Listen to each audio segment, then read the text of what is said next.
Bismillahirrahmanirrahim. Assalamualaikum warahmatullahi wabarakatuh.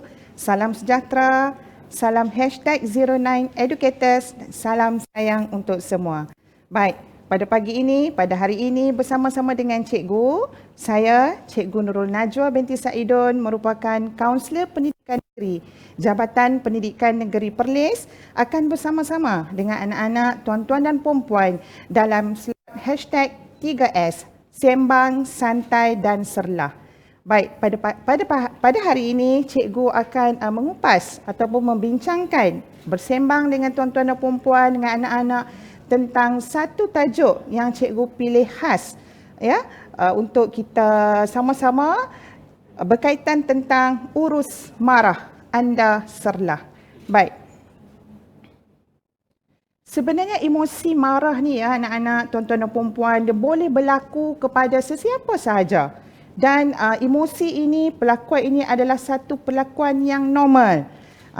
Yang normal dan boleh berlaku pada sesiapa sahaja, tidak kira usia. Pada anak-anak remaja di rumah pun boleh berlaku benda ni. Kanak-kanak pun ada perasaan ataupun emosi marah. Pada guru-guru, pada siapa-siapa saja. Dan dia tidak mengenal jantina, tidak mengenal umur, tidak mengenal bangsa ya. Okey, macam mana kita nak tahu bahawa situasi ataupun emosi kita ketika itu adalah marah? Okey, saya rasa dan saya percaya saya pernah mengalami emosi tersebut. Begitu juga dengan anak-anak dan tuan-tuan dan perempuan di luar sana. Kalau kita rasa jantung kita berdebar dengan kuat, okey, dan tekanan darah kita akan naik secara mendadak, muka kita akan menjadi merah dan tangan kita akan menjadi geletar. Itu antara tanda-tanda kemarahan yang berlaku ketika itu pada diri kita. Dan emosi marah ini adalah berbeza antara satu sama lain setiap individu. Bagaimana yang dikatakan berbeza? Berbeza itu adalah dari segi bagaimana kita menguruskan emosi, perasaan marah kita pada ketika itu. Baik, hari ini cikgu akan berkongsi dengan tuan-tuan dan puan-puan, dengan anak-anak di luar sana tentang bagaimana kita menguruskan emosi, perasaan marah ketika ia berlaku. Baik, yang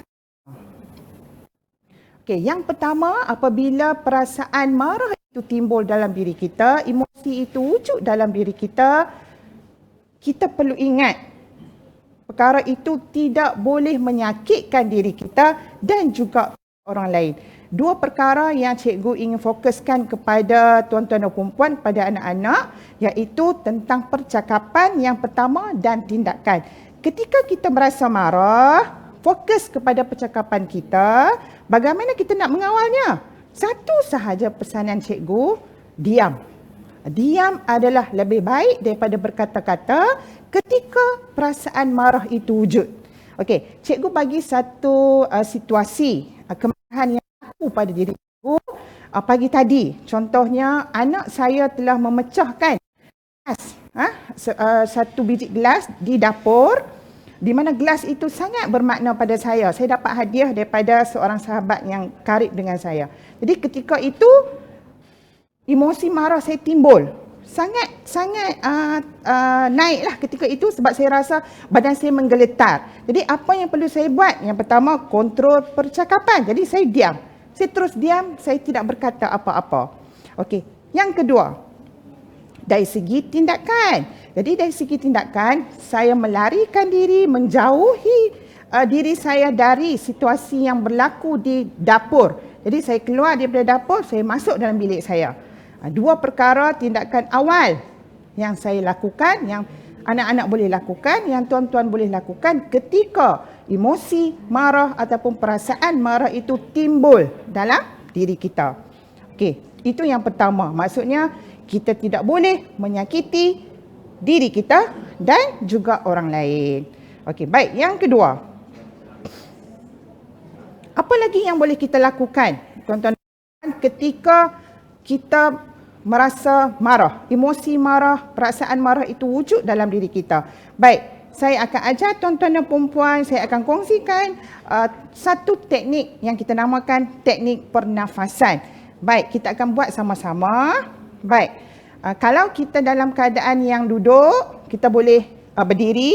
ataupun juga boleh dalam keadaan duduk yang tegak ya. Kalau kita berdiri tegak. Kalau kita duduk, pastikan tulang belakang kita tegak. Baik.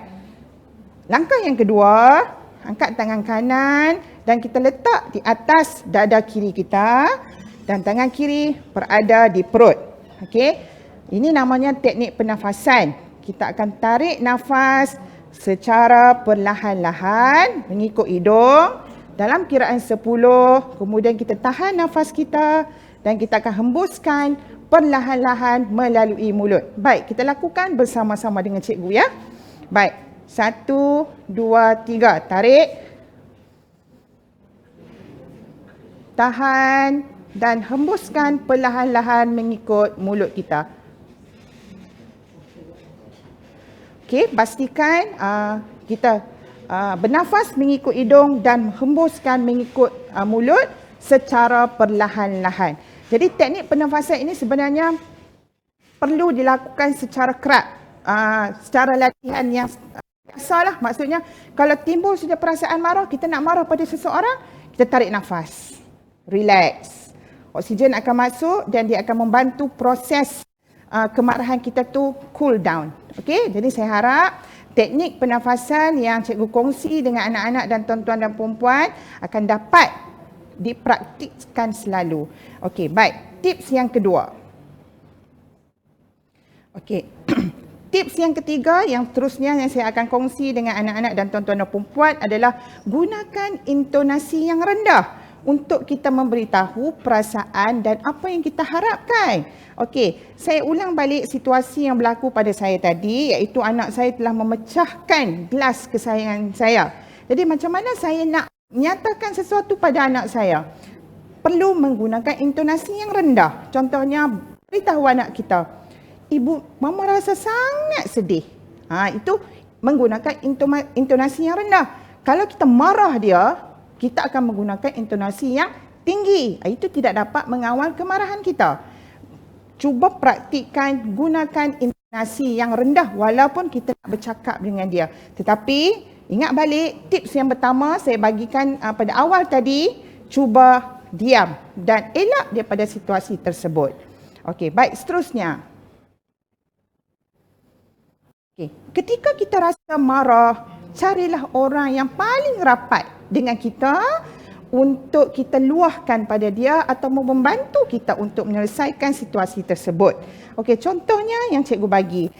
Suami, kalau tuan-tuan dan perempuan ada rasa marah pada seseorang, carilah suami, carilah isteri untuk kita share, untuk kita kongsikan perasaan marah itu pada orang lain. Bukan kita share perasaan marah kita itu pada orang yang kita marah.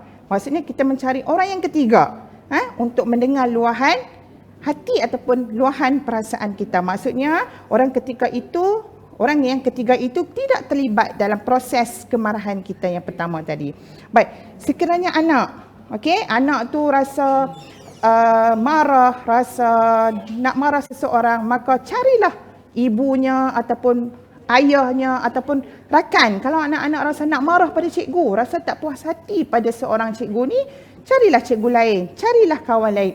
Kita menyatakan kemarahan kita, meluahkan perasaan itu kepada orang yang ketiga tadi. Jadi cari orang yang paling rapat dengan anak-anak. Okey, seterusnya. Ini tips yang kelima, ambil masa untuk bertenang, ambil wuduk, istighfar, solat dan berdoa. Biasanya tuan-tuan dan puan-puan, bila kita berada dalam situasi marah, syaitan akan lebih suka kepada kita dan dia akan lebih menghasut kita untuk melakukan perkara-perkara yang lebih menjahannamkan situasi tersebut sebenarnya. Maka kalau kita sebagai seorang Islam, eloklah kita ambil wuduk. Okey, bila kita ambil wuduk tu kita akan rasa lebih tenang, kita akan rasa lebih relax. Istighfar banyak-banyak dan kalau ketika itu kita belum lagi mendirikan solat, contohnya pukul 3, kita dah marah.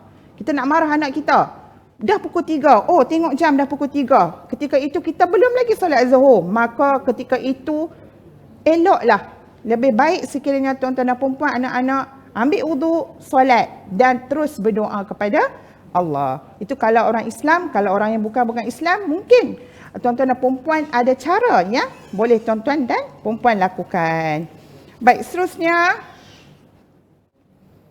Okey, apabila kita berada dalam situasi marah, tuan-tuan dan puan-puan seharusnya rasional. Maksudnya kita membina perkataan-perkataan yang positif ketika itu. Okey, kita kena buang perkataan-perkataan yang negatif.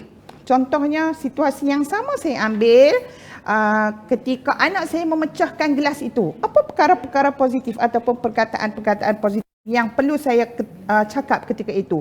Contohnya, tak apa, lepas ni mama boleh beli lain. Itu perkara positif kan? Okey, tak apa, lagipun cawan itu dah lama kita beli yang baru. Okey?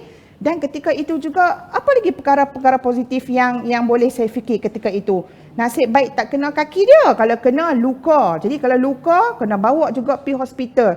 Jadi banyak lagi perkara-perkara positif yang perlu kita lakukan ketika kita berada dalam keadaan marah, supaya kemarahan kita tu akan turun ataupun akan reda. Okey, apabila kita berfikir positif dan sudah semestinya kita akan reda. Apa maksud reda, anak-anak, tuan-tuan dan puan-puan? Reda ni bermaksud kita terima benda itu tanpa syarat. Maksudnya benda tu dah nak pecah, nak buat macam mana? Benda tu dah nak jatuh, nak buat macam mana? Jadi kita terima benda itu tanpa syarat. Jadi bila kita rasional, kita reda, kita akan rasa lebih tenang dan nilai kemarahan, apa yang kita rasa marah tadi, kita akan rasa lebih cool down. Itu sebenarnya ya, tuan-tuan dan puan-puan. Jadi saya rasa ada 6 tips yang cikgu kongsi dengan anak-anak dan tuan-tuan dan puan-puan, bagaimana cara kita nak urus kemarahan agar situasi menjadi lebih tenang, lebih bahagia, lebih sejahtera emosi kita semua.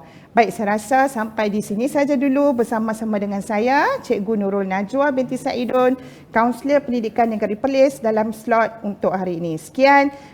Selamat berkongsi, selamat sejahtera dan wabillahi taufiq wa hidayah. Wassalamualaikum warahmatullahi wabarakatuh.